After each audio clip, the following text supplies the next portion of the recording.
build atau rancang bangun. Nah, sebenarnya metode itu sama aja. Cuma kan tadi kan dari desain yang seperti aku jelasin bahwa lebih cepet gitu karena nggak harus nunggu-nunggu karena kan sebenarnya itu paling lama itu adalah administrasinya, nunggu persetujuan dari pihak owner, pihak ini, nah itu kan akan lama. Nah sedangkan kalau udah dilakukan dengan design and build, sebuah kontraktor itu dia kan udah ngedesain, saya udah ada yang di ACC nih, udah disetujui oleh pihak owner, akan langsung dia kerjakan, jadi bisa ngerjain secara paralel.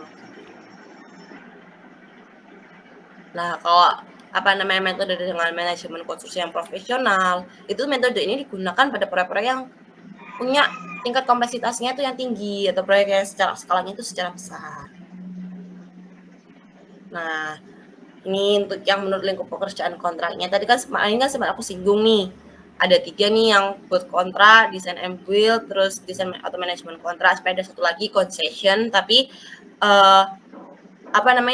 itu masih yang sangat baru di Indonesia. Kalau yang konsesi itu, bahwa kalau building kontrak kontraktor ya udah hanya membangun aja. Kalau desain and build kontraktor ikut juga dalam ngedesain and build. Sedangkan kalau desain atau manajemen kontrak itu adalah pihak konsultan itu ya udah yang dia ikut manajemen konstruksi itu pihak konsultan MK ikut membantu andil dalam ngedesain dari tahap awal tuh sampai ikut dalam di proses pelaksanaan konstruksinya, pelaksanaan membangunnya itu. Nah, biasanya build kontrak itu dia tuh kebanyakan pakai fixed price gitu. Nah, fixed price-nya tuh menggunakan lump sum atau unit price gitu. Sebenarnya aku nanti jelasin bahwa lump sum kayak yang di penyiaan tuh kalau di lapangan tuh ya penggalian gitu. Unit price itu yang seperti yang tadi yang harga satuannya tuh yang kontrak harga satuannya tuh gimana. Nah, untuk kayak prime cost, kontrak itu yang seperti tadi, cost plus persentase, yang tadi yang aku jelasin kalau cost plus fixed fee-nya itu gimana. Jadi, fix-nya dari harganya dari kontraktor berapa, terus pembayarannya gimana, habis cost dari plus variable fee-nya, terus target estimasinya gimana, garansinya tuh kayak apa, terus convertible-nya tuh gimana, terus dari time and materials-nya, work and fee-nya, procurement-nya kayak apa, jadi kayak gitu. Itu dari prime cost-nya. Nah, seperti tadi Nina jelasin, kalau fixed price itu kan udah dijelasin sebelumnya kalau harga setujui pelaksanaannya berdasarkan dokumen-dokumen tendernya. Nah, prime cost itu gimana sih Mbak? Prime cost itu kayak biaya fisiknya, prime cost-nya. Jadi biaya fisiknya itu berapa? Nah, terus biaya tambahannya itu berapa? Kayak keterampilan, pengalaman, terus habis itu jasa dan atau usaha administrasi teknis itu gimana? Itu dari biaya tambahannya gitu. Nah, desain and build tadi kan juga sempat aku singgung nih, pada proyek ini tuh kontraktor itu yang ngebuat dari desain, terus sampai ke nge-build-nya. Nah, biasanya kan tadi yang jelasin dia itu harus cepet, tapi juga bisa lebih murah karena kan biasanya ya udah katakan misalnya nih dari Wika. Nah, Wika kan pasti punya anak perusahaan, Wika Beton saya habis itu Wika Precast gitu kan. Nah, dia itu kan punya nih ya udah nanti kalau misalnya proses pemancangan pakai produknya Wika. Jadi mereka punya bisa juga lebih murah gitu kan. Tapi kebanyakan orang yang menggunakan desain and build itu karena diburu oleh waktu, karena mereka memang waktunya singkat seperti itu. Tapi ya udah mau nggak mau harus pakai kan desain and build gitu.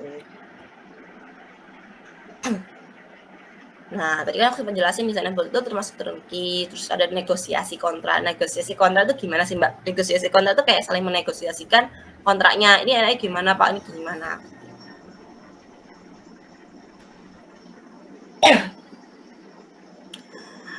Terus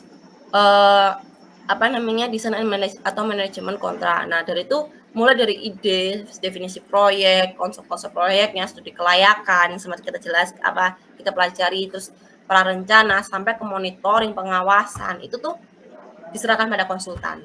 Jadi konsultan itu mengawasi semuanya dari awal sampai pihak operasi dan maintenance-nya.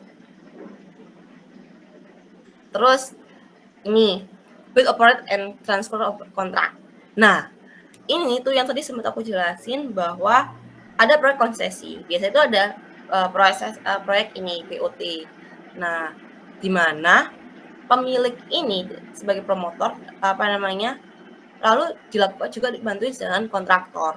Gimana sih ini Mbak maksudnya? Jadi itu kontraktor atau pihak jadi tuh BOT ini biasanya kan dikonsesi. Nah, konsesi itu intinya adalah proyek yang investasi, sama-sama untung.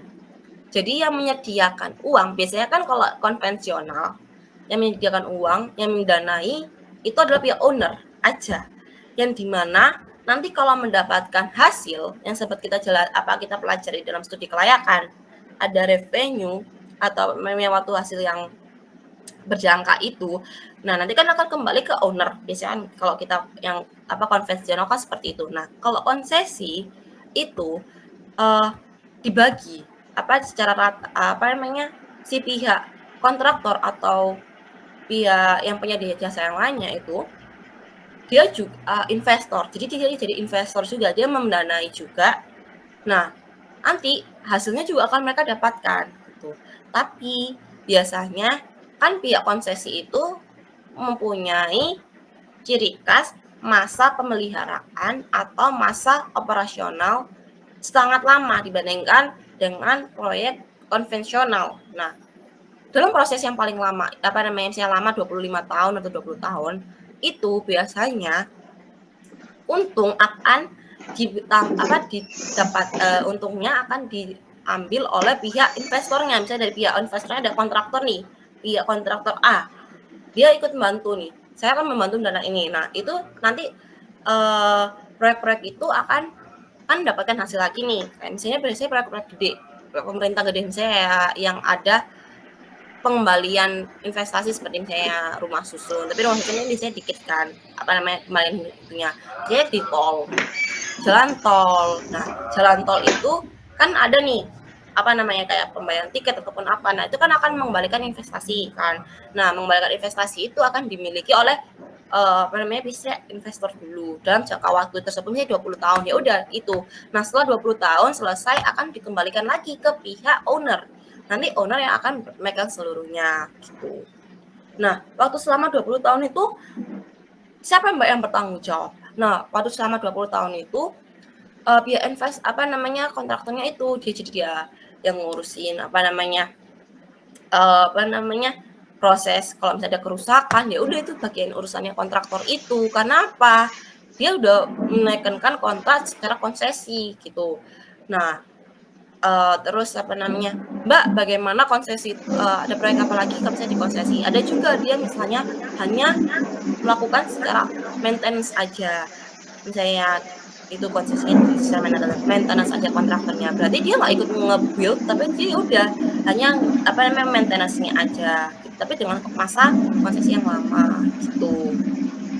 Terus misalnya ada yang juga cuma ngedesain aja. Yaudah selama masa desain itu aja yang dia dapetinnya kayak gitu. Nah, sudah itu dari yang terakhir saya jelaskan. Barangkali ada yang mau ditanyakan.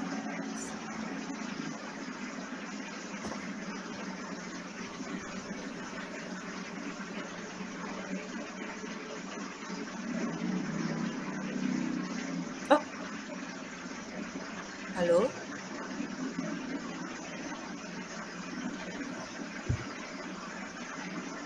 Oh iya, maaf tadi sebelumnya kalau nggak salah saya kan ngomong payung ya. Nah, kontrak payung itu tadi saya bilangnya kan harganya itu ditetapkan. Maaf itu saya salah. Maksudnya itu kalau kontrak payung itu waktunya, periodenya tuh udah ditetapkan, tapi harganya itu dia masih belum tahu gitu loh. Jadi kayak belum ditentukan volume atau harganya tuh kapan, terus waktu pengirimannya kapan. Pokoknya tapi ini harusnya tuh udah periode waktunya yang cuma dalam 2 tahun,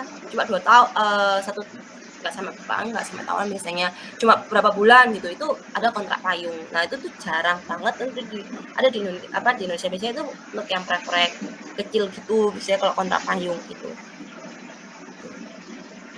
Saya kembalikan ke Mas Alwan. Ya, terima kasih atas pemberian materinya ya. Jadi memang mungkin di sini ada yang menanyakan perihal materinya, mungkin kalian kecepatan atau bagaimana. Uh, jadi sampaikan aja yang mau kalian tanyakan apa, perihal apa ya. Karena di situ kalian bisa tahu isi dari suatu kontrak itu ada beberapa pasal ya yang harus diketahui, bukan hanya sekedar memberikan kontrak pelaksanaan atau mungkin hanya sekedar memberikan dokumen dan sebagainya seperti yang kemarin disampaikan di pertemuan yang ke 10 ya. Itu misal di situ dokumennya seperti DED dan sebagainya, tetapi di dalam penyampaian kontrak itu harus ada dasarnya ya, hanya perlu adanya justifikasi dari owner dan sebagainya. Di situ ada macam-macam pekerjaan yang harus dikerjakan bagaimana ya, kemudian jaminan pelaksanaannya itu apa saja ya, karena di mana jaminan pelaksanaan itu pasti yang kemarin saya beritahukan, ada jaminan untuk uang muka ya, kemudian ada jaminan untuk pelaksanaan, kemudian ada lagi nanti jaminan perawatan dan lain sebagainya ya. Jadi ada beberapa ritme yang harus kalian pahami, hal-hal terkait mengenai kontrak proyek atau pelaksanaan di dalam proyeknya itu seperti apa ya. Ya, sampai sini ada yang mau tanyakan sekali lagi, mungkin masih ada beberapa yang masih belum paham dan lain sebagainya, monggo langsung sampaikan aja yuk. Ya, mungkin kecepatan atau bagaimana silahkan. Jadi kalau misalkan di situ kalian mau tanya perihal kontraknya Pak, ini seperti ini, apakah umumnya seperti apa dan sebagainya, itu sampaikannya, tidak apa-apa ya. Karena di mana kontrak itu rata-rata menggunakan kombinasi ya antara harga satuan dan lamsam ya. Karena mungkin di situ semisal ada beberapa item pekerjaan, contohnya mobilisasi atau mob demob ya, itu lamsam rata-rata. Nah kemudian ada juga nanti pekerjaan mengenai direksi kit itu ada yang dalam satuan meter persegi atau dalam satuan unit, bahkan ada yang menyebutkan lamsam juga ada. Ya beberapa memang di Indonesia itu masih banyak kombinasi antara lamsam dan harga satuan.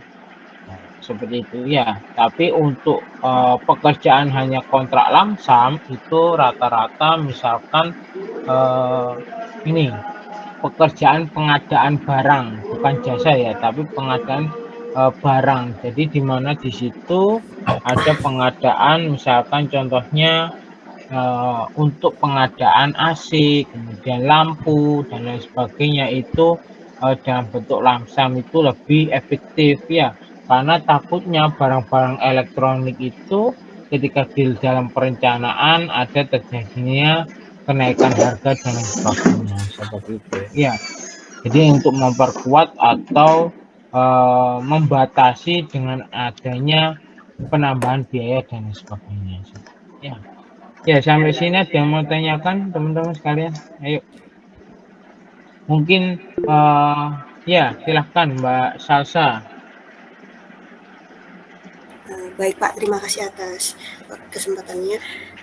Izin bertanya Pak, perihal adendum, kan kemungkinan itu di kontrak akan terjadi adendum kalau ada perselisihan atau apa yang terjadi pada kontraknya Pak. Kemudian apakah dalam adendum ini ada batas syaratnya, Pak? Dan hal apa saja yang harus kita perhatikan kalau semisal terjadi adendum pada kontrak itu sendiri? Terima kasih. Ya, masih. Jadi dengan adanya adendum itu berarti otomatis apa? Adanya perubahan, ya, perubahan atau penambahan biaya, kemudian di situ ada perubahan waktu atau penambahan waktu itu pun sendiri, ya. Jadi misalkan di dalam biaya kemarin itu sudah saya sampaikan juga ketika di kelas bahwasanya ketika ada penambahan biaya itu ada batasannya. Yang pertama itu adalah tentang item pekerjaan, ya.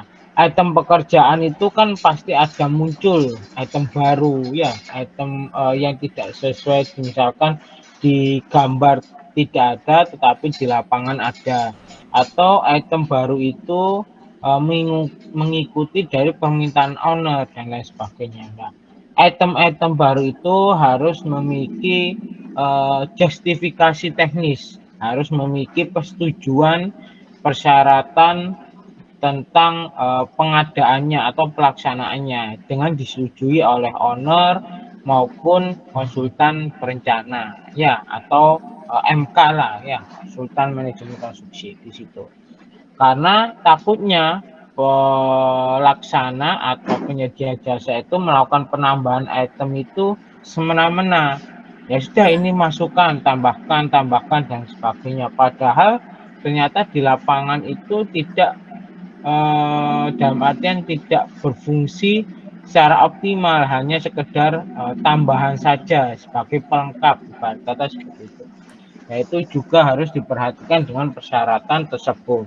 Kemudian yang kedua adalah penambahan dari volume, ya. Nah, penambahan volume itu di cross check lagi dengan adanya gambar, ya. Gambar itu akan muncul as-built drawing, ya.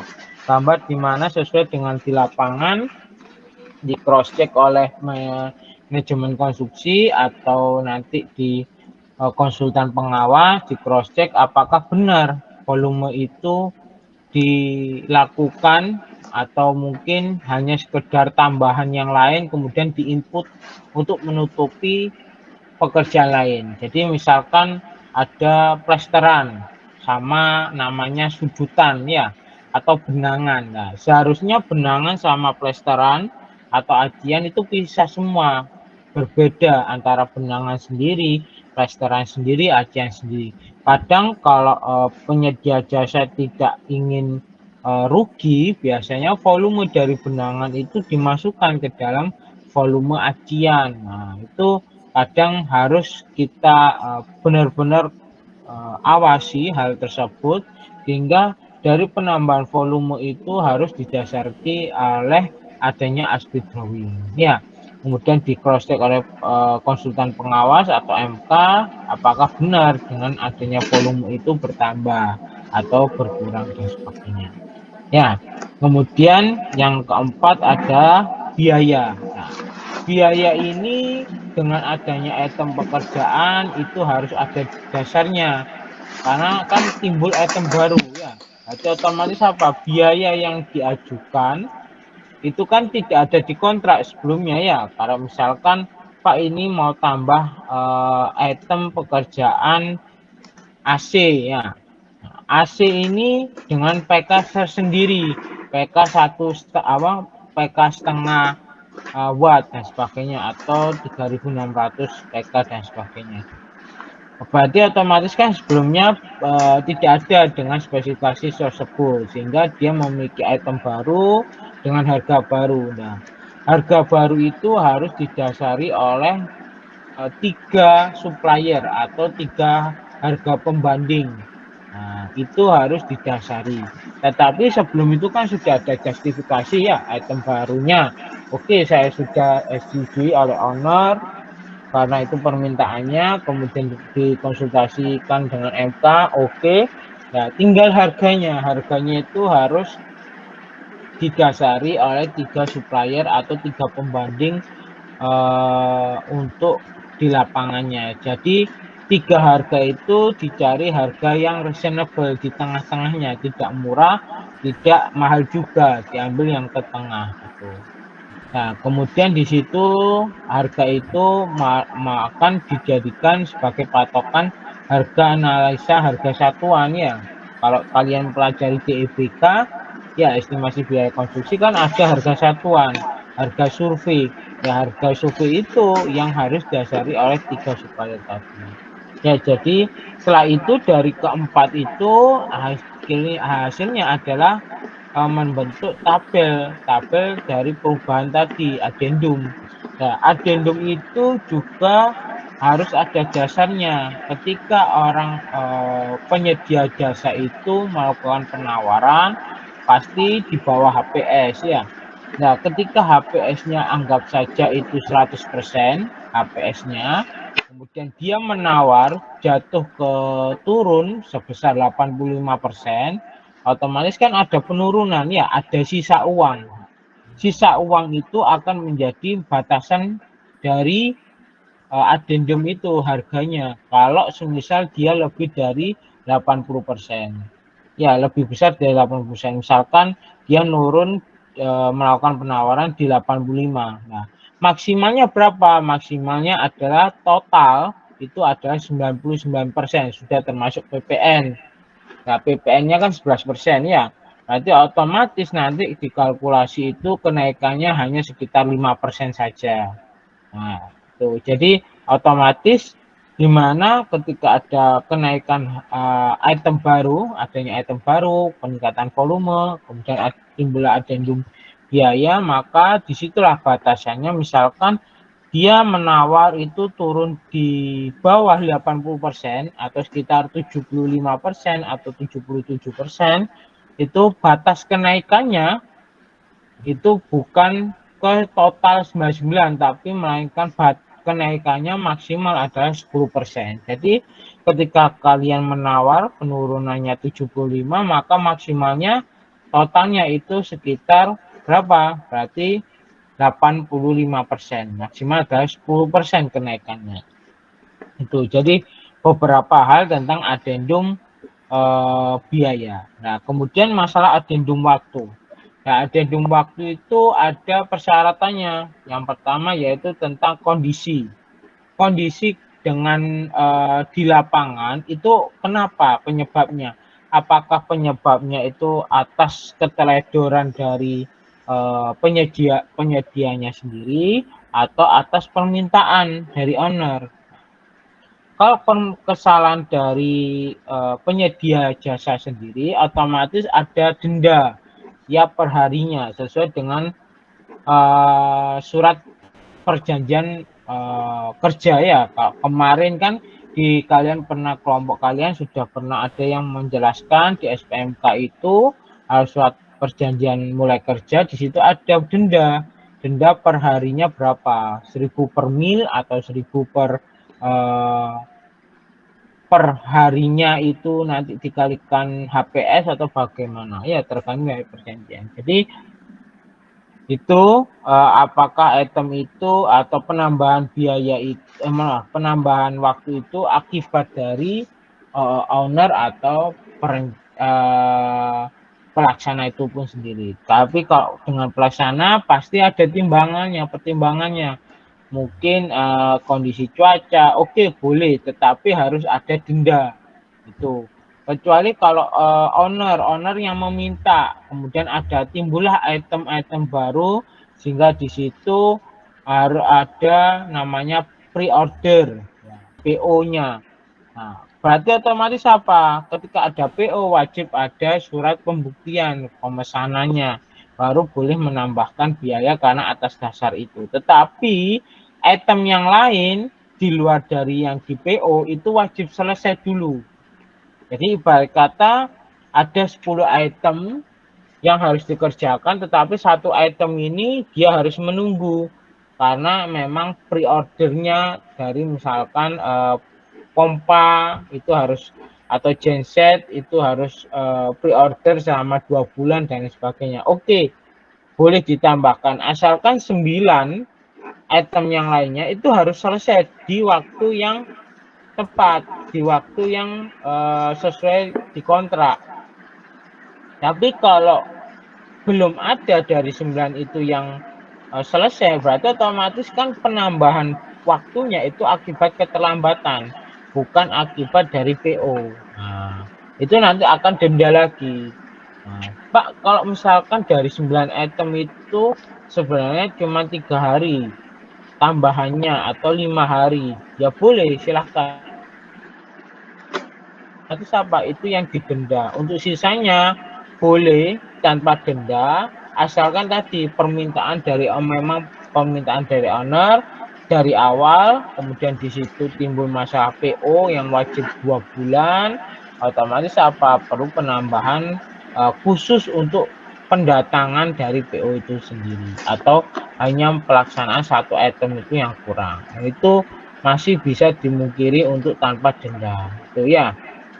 Tetapi kadang beberapa pemerintah atau beberapa lembaga pemerintah itu dia meyakini bahwa semua dari 10 itu wajib tuntas meskipun ada PO. Nah, PO itu yang tadi saya bilang, kalau memang benar-benar permintaan owner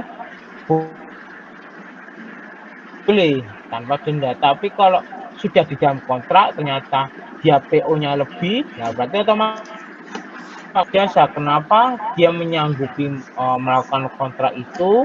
Yang pertama, yang kedua, kenapa tidak di awal pelaksanaan itu langsung melakukan PO? Itu. Nah, itu hal-hal itu yang menjadi dasar dari lembaga pemerintah untuk melaksanakan denda di penambahannya waktu.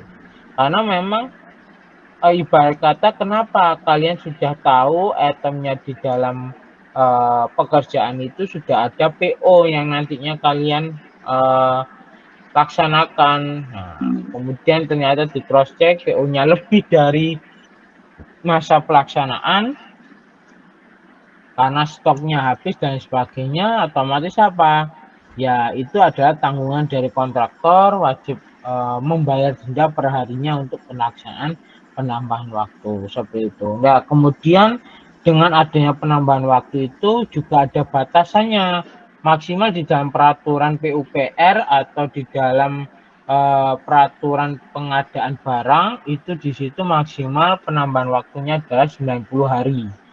Tetapi kalkulasinya itu 40 hari dulu baru nambah 50 hari dulu baru nambah 40.